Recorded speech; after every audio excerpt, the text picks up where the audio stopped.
Pinoy MD sa Double B sa araw na ito. Kaya wala na makakapigil sa akin. Eto na talaga. Kilalanin na natin para gabayan ho tayo sa ating kalusugan. Particular na ang ating topic tungkol po sa paninigarilyo at epekto nito sa katawan ng mga kababaihan. Sige na rin, kasama na nga natin yung mga kalalakihan din. Pero dahil Women's Month, hindi ba? Hayaan nyo na mag-concentrate tayo sa katawan ng babae at epekto po ng paninigarilyo sa atin. Ha? Eto na talaga. Pakilala ko na ha ang ating pong Pinoy MD ay isang pulmonologist and nicotine dependent specialist. Mula sa Philippine Heart Center po si Doktora at past president din ng PCP o ng Philippine College of Physicians and Philippine College of Chest Physicians. At suki ng mga media pagdating po syempre sa interviewhan, pagdating ho sa ating baga, no? Lahat mga sakit-sakit na yan. Sige, tignan natin ngayong umagang ito para magabayan pa tayo. Nasa tabi ko, hindi, actually sa tapat ko. Live na live po dito sa aming booth, no? Si Doktora Maricar Limpin. Ayan, ang ating pulmonologist na makakasama po this morning. Good morning po sa inyo. The doctor is in. Doktora Encarnita Maricar Limpin. Ayan. Yes, good morning, Connie, and good morning sa lahat ng mga nanonood at nakikinig. Dahil radyo na TV pa ho tayo. Oo So, nga. doble-doble. Pati na rin sa mga social media po natin, live din tayo napapanood. Wow, yes. Kaya thank you so very much sa pag-unlock po sa amin na imbestasyon. Na importante pag-usapan na natin. Ano nga ho ba? First of all, marami bang mga kababaihan sa Pilipinas ang naitalaho na naninigarilyo at anong effect nito sa ating katawan? Kung ikukumpara natin worldwide, medyo marami-rami pa rin ang mga kababaihan na Pilipino na naninigarilyo pa, no? So kasi sa mga karatig bansa natin, like yung mga Vietnam, even China, mga nasa 2% lang sila. Okay. Tayo umabot nga tayo sa mga 9%. Wow. Yes, pero through the years, medyo bumaba na rin kasi doon sa mga efforts natin para mapigilan natin yung mga kababayan natin sa paninigarilyo. With the help, of course, malaking tulong ang media, no, sa pagpababa nito. So ngayon, nakikita natin na mga 4.2% na lang ng kababaihan ang gumagamit ng tabako, no? Okay. And kung titignan natin gaano karami ba tong 4.2% na ito, 15.1 million Wow, ang na dami Pilipino pa rin. ang gumagamit. So doon sa 15.1 siguro mga around na natin mga 1 million ang mga babae. So in general, dito po sa datos na ito, mas marami pa rin ang lalaking naninigarilyo. Oh yes, Yes, oo. oo. Definitely mas marami ang kalalakihan. Okay. Pero ano ba yung mga, kasi may kaibahan ba? Kasi syempre, parati naman natin ina-address ito in general yung effects, di ba, ng tobacco. Mamaya pa tayo sa vape, ha? Makinig kayo mamaya. Pero may kaibahan ba ang pagtanggap ng katawan ng babae sa chemical na dalaho ng tobacco? Oo.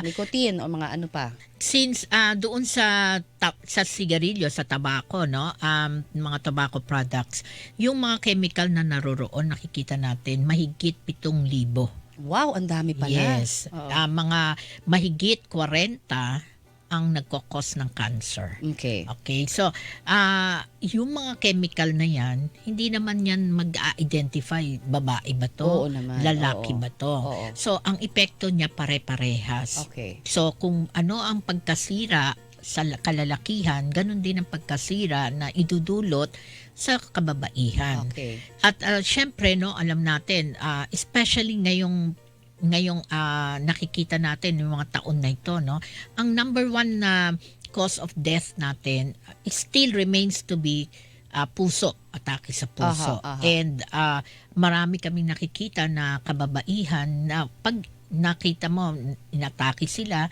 tanungin mo kung naninigarilyo, mas madalas naninigarilyo. Oo.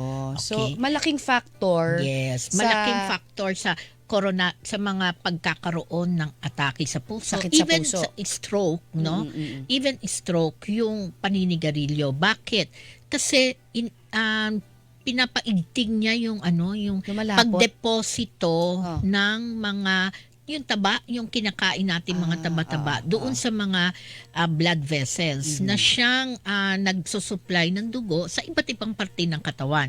So ang nangyayari, kumikitid, no? And yun sa puso, alam mo naman ang puso, maliliit lang ang ano niyan ang supply ng dugo natin. So konting pagbabara, pwede talagang atakihin ka So, sa puso. Tama ba yung term no, na naririnig natin, doktora, pag sinabi ho na ay naninigarilyo, delikado yan na ma-heart attack o magkaroon ng atake sa puso dahil malapot na ang dugo. Anong ibig sabihin pag sinasabing malapot ang dugo ng isang naninigarilyo kesa sa hindi?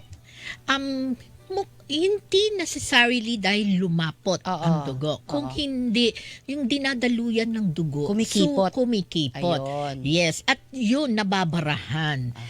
Madalas lang, mapapansin ninyo na yung mga doktor magbibigay ng blood thinner. Di ba? Yung pampalabnaw. Kasi, kung i-maintain natin yung consistency ng dugo, yung wala tayong babaguhin, mahihirapan siyang dumaloy doon sa mga makikitid. Okay? Ngayon, yung paglalabnaw, yung blood thinning, medyo mas mapapagaan yung pagdaloy. Iintindihan ko na kung bakit sinasabing lumalapot kasi binibigyan ng blood thinner. Para, yes, right. Yun. Okay, so in a way parang tama, pero yun nga, pero not exactly scientifically. Yes, right. Okay, so ito doktora, para dun sa mga nakikinig po sa ating mga kababaihan, pati kalalakihan sama na, lahat na ho ng mga nagnaninigarilyo, hindi naman namin kayo tinatakot, although nakakatakot ba talaga yung mga epekto nito, hindi ba? Kasi isa pa lang yun Yes. Atake pa lang sa puso pinag-uusapan natin.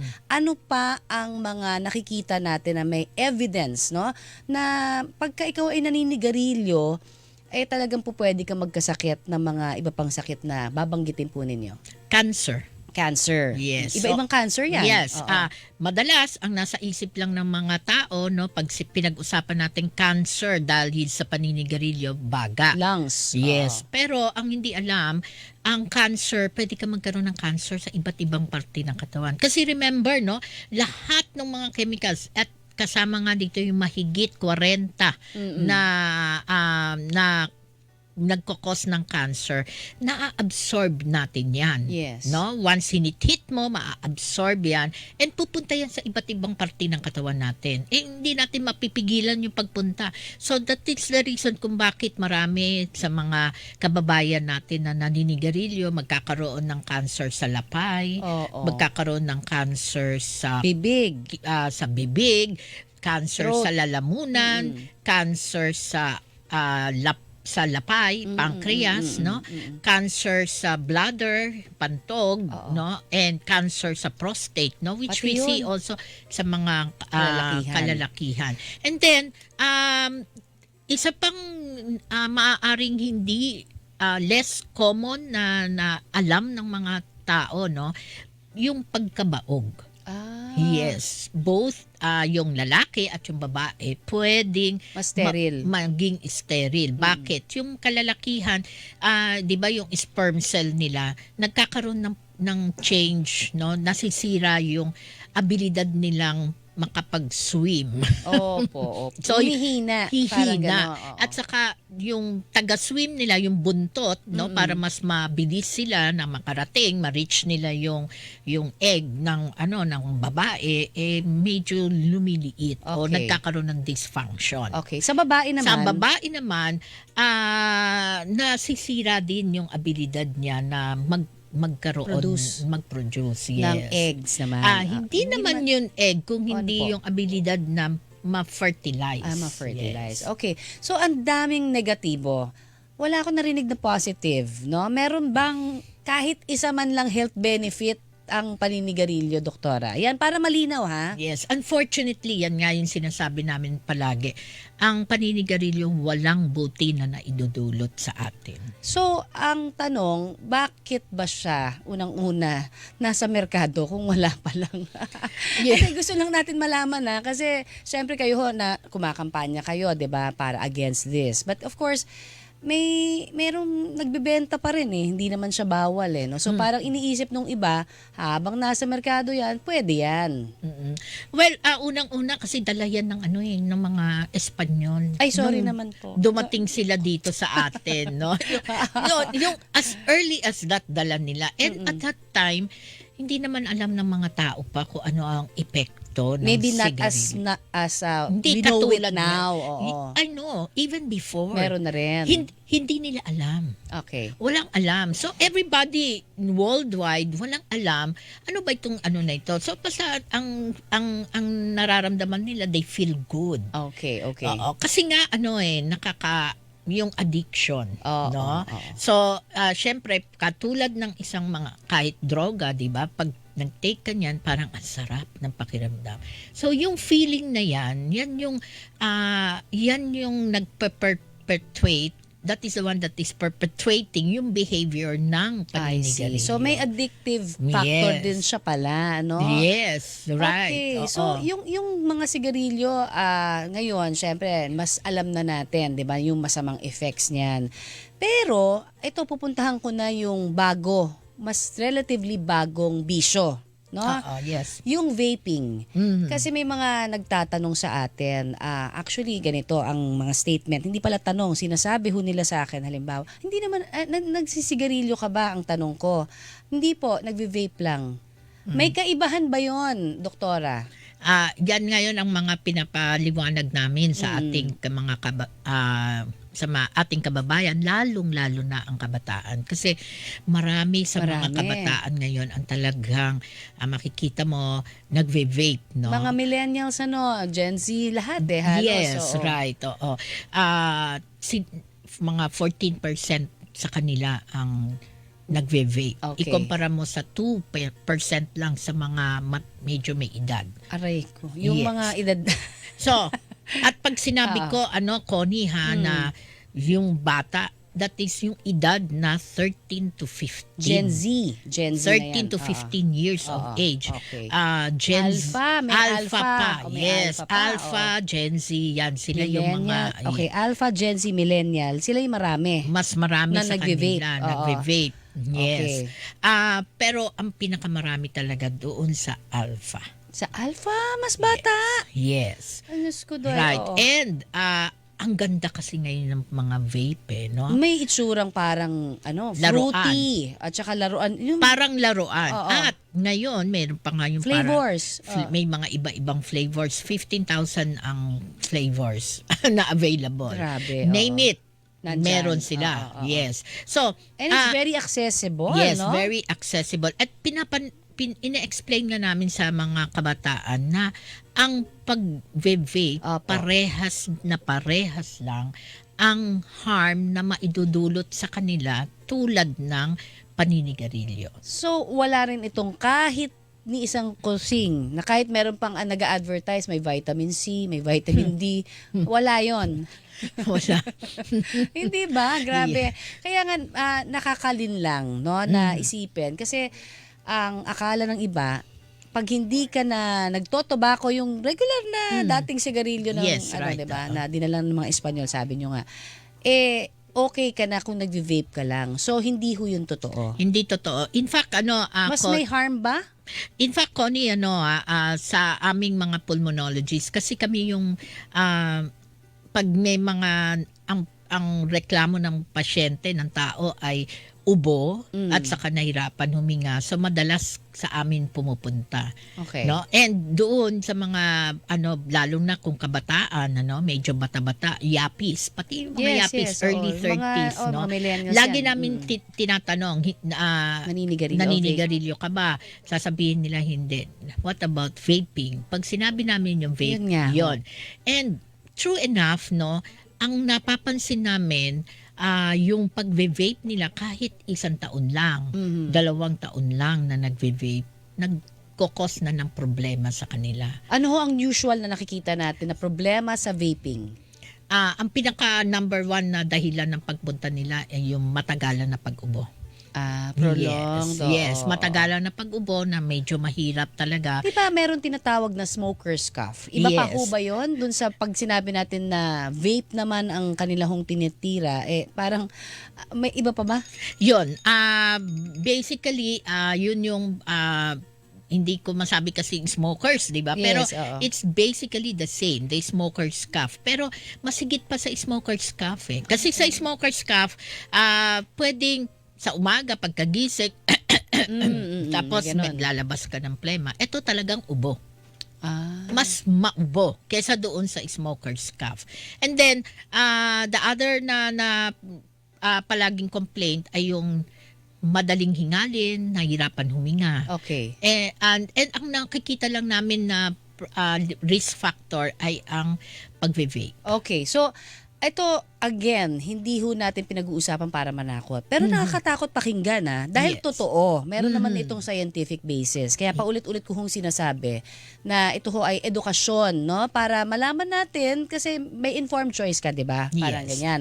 Ito nga ho, meron tayong isa hong pasyente na naibalita no from the US if I remember correctly. Isang 22-year-old na male na talaga hong sinabi direkta na wala siyang comorbidities, wala siyang predisposition sa sakit sa puso, pero yun ho ang kanyang ikinamatay at ang kanila hong nakita vaping ang naging sanhe. So, meron ho ba nadagdagan ba yung datos na yan? So actually yan, kung hindi ako nagkakamali, yan yung Pilipino. May isa pa ba May dito? Pilipino Oo, na okay. 22-year-old Okay. male. So hindi American pala. I'm so Hindi yun sorry. Amerikano. Oo. Pilipino. Yes. 22 years old. Okay. Quite athletic. Mm-mm-mm. At ang pinakaano lang niya ay ang pagbe-vape for Okay. 2 years. Alright. Yun lang ang risk factor. So athletic ibig sabihin Yes, oo. Oo. malakas ang pangangatawan. Nagkaroon siya ng atake sa puso kasi dumating siya ng chest pain. Oo. Oo. So, atake sa puso and at the same time, nagkaroon siya yung tinatawag naming E-Valley o e-cigarette or vape-associated lung injury. Okay, wow. Yun, meron talaga palang specific na tina-target na, meron na palang E-Valley, no? May terminology na Yes, particular right. na Oo. ginagawa ho ng E-Valley o sa vaping. Sa vaping, Oo. yes. Saan to? right. Sa puso? Sa baga. Sa baga, So, okay. itong taong ito, yung 22 years old na ito, nagka-atake sa puso. Okay. Very young, 22. 22 at athletic. Oh. Yes, and nagkaroon siya ng E-Valley. Ang E-Valley actually is just a term na ginagamit kasi para ma-identify na ang cause ng problema niya ay yung pag-vape. Ayan. Yes. Okay. So, pag-usapan pa ho natin ito, hindi lang para sa kababaihan, para sa lahat, no, na edukasyon. But of course, mamaya ang tatanungin ho kasi yung mga nagtatanong din, yung mga kababaihan, nabanggit niyo yung infertility, yung mga causes niyan. Papaano nga ho ba, sinasabi kasi nila, pag nasimula na, ang hirap tumigil at Yes. parang the damage has been done. So, ba't pa ako titigil? Nako, may mga paniniwalang kailangan itama. So, mamaya ho yan, pag-usapan natin ha. Babalikan ho natin si Doktora Limpin, ang ating pulmonologist, para mag-explain tungkol sa harmful effects, no, ng paninigarilyo, ng tobacco man o ng vaping. Okay? Sabi ko nga kanina, ang dami na hong mga tanong. Umpisahan natin yung dun sa binitin kong tanong kanina kay Doktora Limpin. At si Doktora ay live natin nakakasama dito sa studio. Good morning again, Doktora. Yes, good morning. Siya po ay pulmonologist na gagabay sa atin tungkol sa ating topic na smoking o paninigarilyo at anong epekto nito sa ating katawan. Alright. Ito, ang dami hong mga nagpapadala at isa sa mga nakita nating tanong kanina lamang, no? Parang, Doktor, paano ba kami hihinto? Sabi nung ating kapuso, no? The damage has been done. Andyan na. Tuloy-tuloy na daw nila. Ano ba ang masasabi nyo doon? Ang palagi namin sinasabi, no, as much as possible, makahinto sila. kahit na gaano katagal pa sila nagsigarilyo, pag huminto sila, mas medyo makaka-recover ang Oo. katawan natin. Oo. Kesa doon sa tuloy-tuloy na Right. manigarilyo, dahil tuloy-tuloy din ang sira na gagawin sa katawan natin. Oo nga naman, 'di ba? Yes. Yun naman ang logic doon, 'di ba? Yes, right. Kahit paano makakapahinga, kumbaga redevelop siguro yung 'di ba, yung mga Like, nasira. yung skin na lang natin, Oo, pumapangit habang naninigarilyo. Yung mga matagalan, makikita mo, mandami silang wrinkles, yung ganyan. Once na huminto sila ng paninigarilyo, even yung mga sila mismo, Napapansin napapansin nila na gumaganda ang kanilang Balat. balat, tapos nagiging mas mapula. Oo. So it means May na physical manifestation. yes, oo. lalo na skin natin, ang Largest- balat natin merong ability na mag-regenerate. Ayan. Kaya talagang gumaganda. Yung pagkapula, ibig sabihin, nag-i-improve din yung daloy ng dugo, Circulation, yung oo. sirkulasyon. Oo, Yes. pati nga sa ngipin, 'di ba? Yes, May right. nangingitim din ang ngipin, naninilaw. ilagid, lips. Marami tayong mga matatanda na nagsisigarilyo, tapos makikita natin bungal-bungal. Yes. So, yan talaga ang dami. Pero physical pa lang 'yon. Yes, right. Imagine mo kung anong ginagawa sa loob po ng ating mga organs ng chemical na pinapasok natin through smoking, 'di ba? Yes. And vaping. Okay, eto na kasi ang dami hong talagang tanong, ito na. Talagang totoo na 'to. Nakapila na po. Ito na po, sasabihin na natin. Totoo ba na nakakasira? Ayan, tama itong tanong 4919. Totoo ba ho na nakakasira ng ngipin ang paninigarilyo at nakakakulubot ng skin o balat? Nasagot na ni doktora. Ayan, mula kay Pete, no? Pero may isa pa siyang tanong. Bonjour, sabi niya, Connie and doktora. Tanong daw niya kay doktora, senior citizen na kasi siya, 77 years old. Totoo ho ba na ang isang cause daw ng aneurysm ay smoking? Ano ho ba ang aneurysm? Paki-explain. At ito ho ba ay related din sa stroke o heart attack? Ang aneurysm, ang ibig sabihin lang niyan, lumulobo yung blood vessel niya. Lalong-lalo na yung mga yung malaking ugat natin, Apo. yung aorta, no? So, ang aorta, manggagaling yan dito sa may chest area natin hanggang pababa yan. Okay. Ang nangyayari doon sa blood vessel, humihina yung wall. Okay. Yes. So, yung wall mismo, pag humina, lumulobo. Okay. At kahit na, di ba ang sabi ko kanina, ang isa sa mga epekto ng paninigarilyo, yung chemical, na-enhance yung atherosclerosis. Nagkakaroon ng deposit doon sa sa wall ng mga blood vessels Okay. natin. Alright. But kahit na parang tumigas yan, yung mga fat deposits na yan, humihina din. It renders yung wall natin mahina, kaya lumulobo.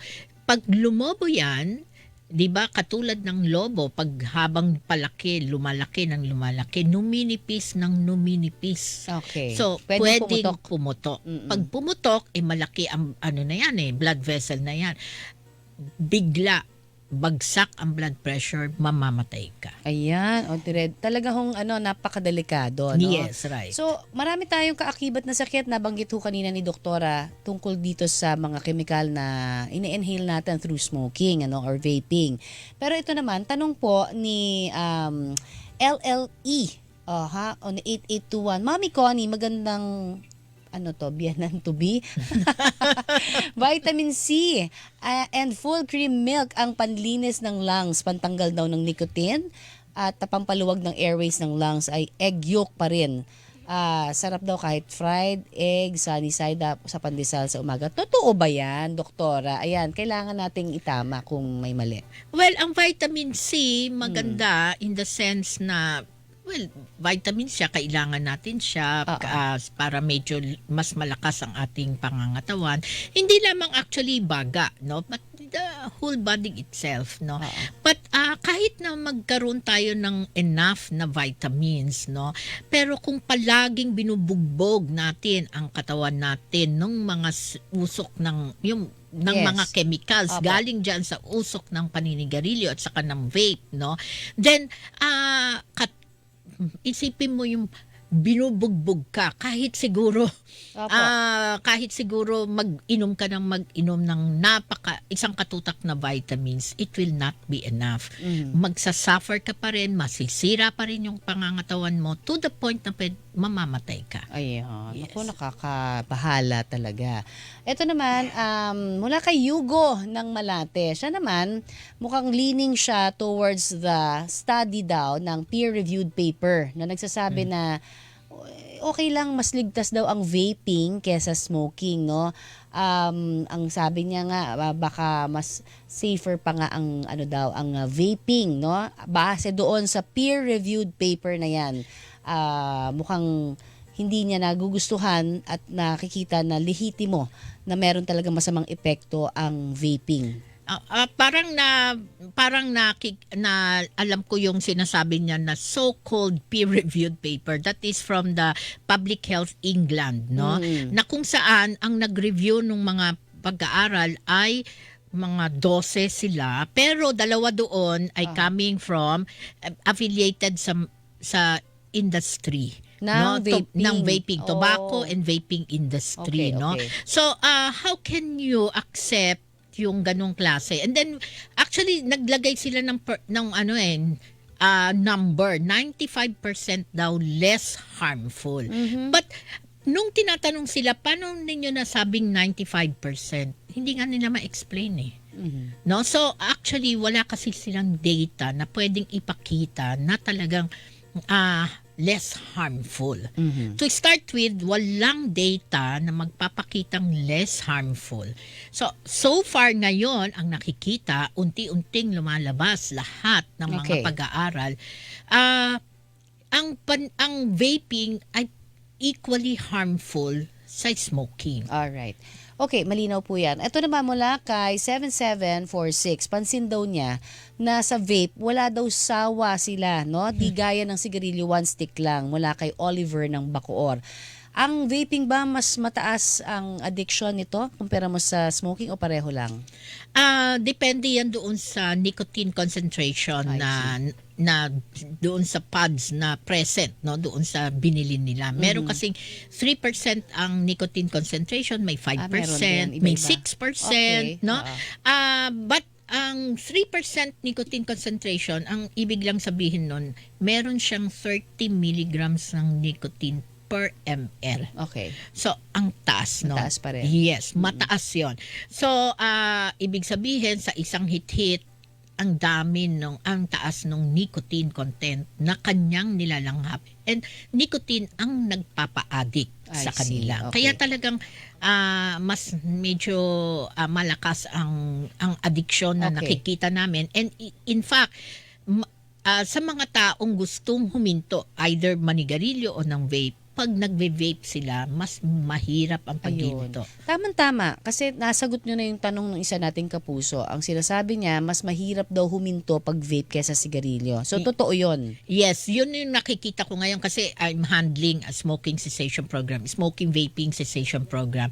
At may mga pasyente ako na pag nagve-vape, sila yung mas nahihirapan ako na mapahinto. Okay. At talagang kailangan, the usual ko lang is mga hanggang 6 to 8 weeks, no? Pero para doon sa mga nag-vape, at pag nakita kong masyadong mataas ang addiction, tinatagalan ko. Kasi kailangan subaybayan ko, siguraduhin kong by the time nag-graduate sila, talagang kaya na nilang on their own na tuloy-tuloy yung pagkahinto. Okay.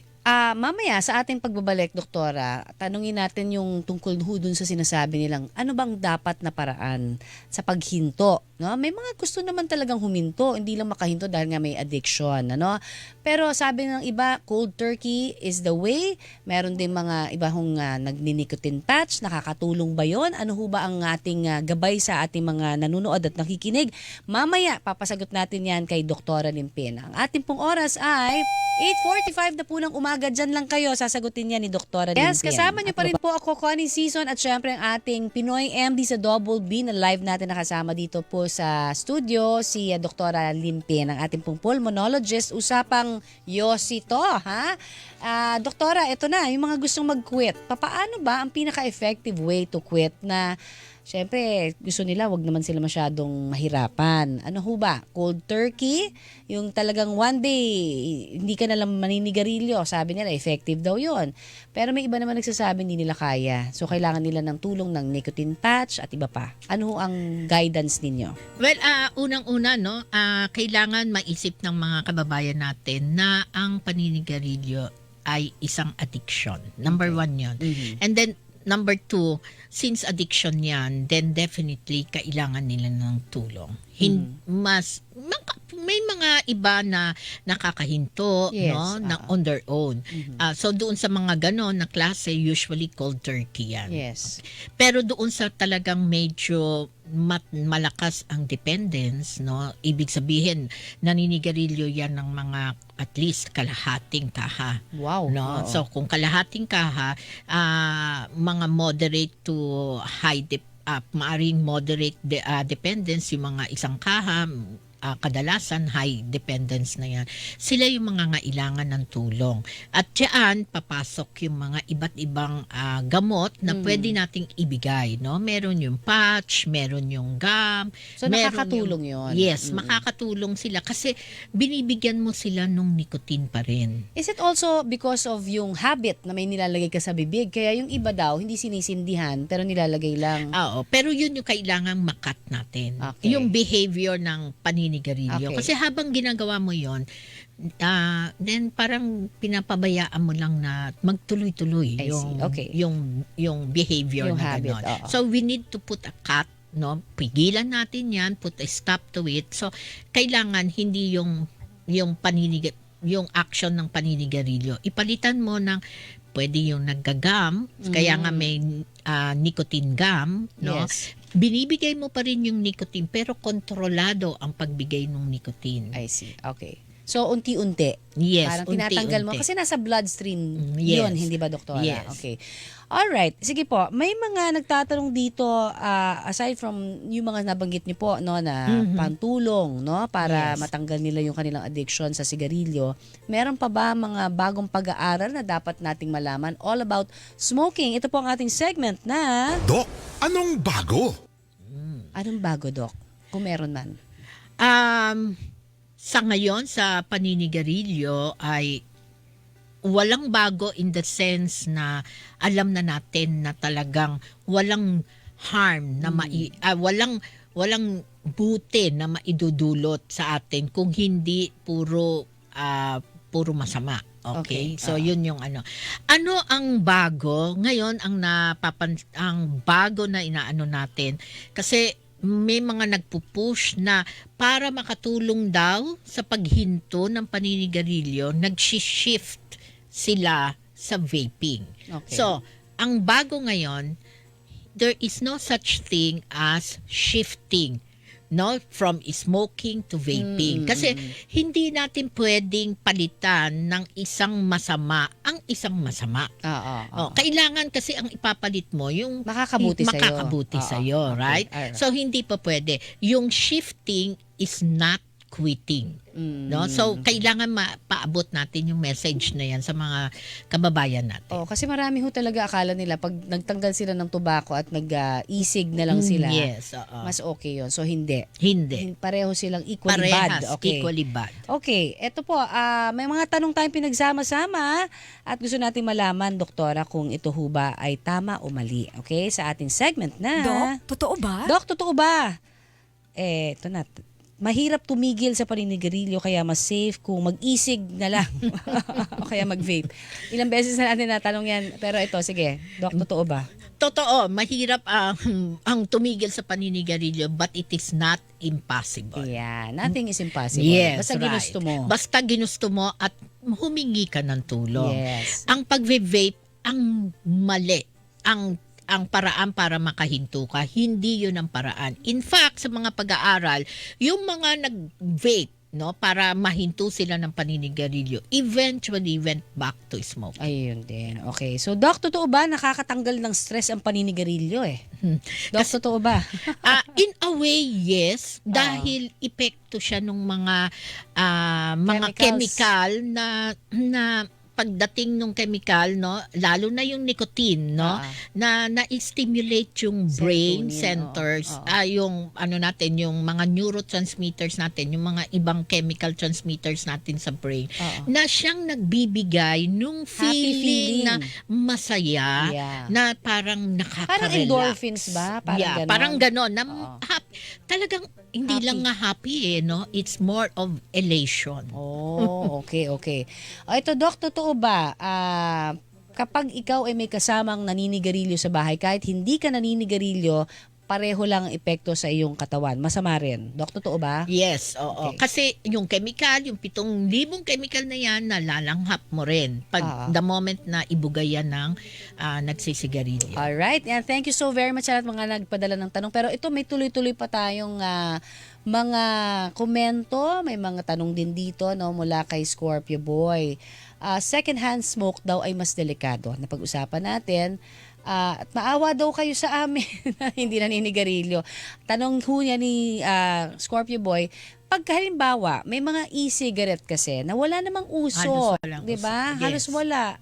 Pero nakikita natin, gumaganon sila, parang humihitit, tapos parang wala. Mhm. Pero pag nasa isang lugar kayo, enclosed lalo na, is it the same as having a second-hand smoke pa rin in the area? Oo. Sa pag-aaral kasi, yung mga chemical, pinag-aralan niya na yung mga na binubuga ng naninigarilyo, so nandiyan nakita, tinest, no, nandiyan yung mga formaldehyde, no, which we know is cancer-causing.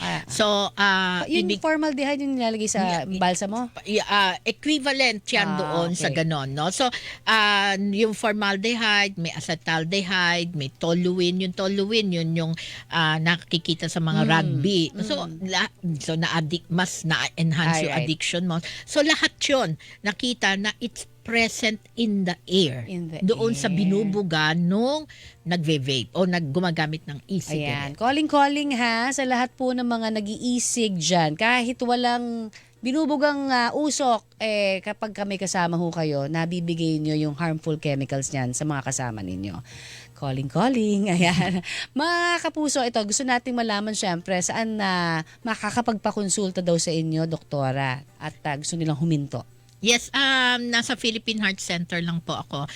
We have yung smoking cessation program namin, smoking vaping cessation program. O yun, actually, binabago ko na nga siya kasi talagang ang tawag dapat ay nicotine dependence treatment. Okay. So, pumunta lang ho kayo sa Heart Center. Alam naman ng mga taga-Heart Center kung saan ako makikita. Ayan. Alright. At doktora, meron ba kayong panghuling mensahe? Siguro hotline number? Baka meron din ho? Siguro po ang mensahe ko lang ho sa ating kababayan, kung ano't ano man, let us try to have a healthy lifestyle, no? At least wala pong sigarilyo, walang vape, walang alcohol, no? At kumain ho tayo ng masusustansyang pagkain. Hindi ho sobra, moderate lang ang pagkain at pag-exercise. Okay. Any helpline, hotline, share po kayo? Wala po akong hotline na ma-share kasi nakalimutan ko yung Di bali po. cessation hotline. Di bali po, i-announce na lang natin Yes dito po sa ating programa rin. At tuloy-tuloy naman itong kampanya natin against smoking. Thank you so very much, Thank you. Doktora, for your time at sa pagbibigay gabay sa ating pong mga listeners and viewers ito po sa Pinoy MD sa Double B. Thank you, Doktora. Hilingan, walang pinoprotektahan.